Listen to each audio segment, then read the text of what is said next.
In this video today, we're talking about your first 30 days as a real estate agent.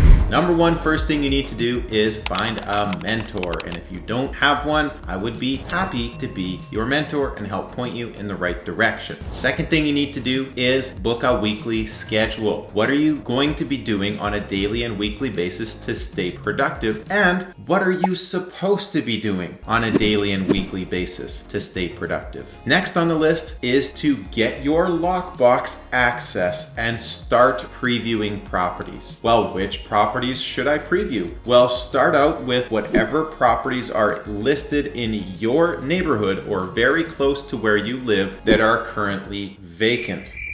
I always say if you don't have appointments, you literally have two things that you are responsible for as a real estate agent: prospecting and previewing property. So you need to get to know the product and start with what's easiest for you. Next on the list is to set up your Google My Business account. Check out this video next if you want more information on Google My Business. But it is super important to get started on day one with building your online presence.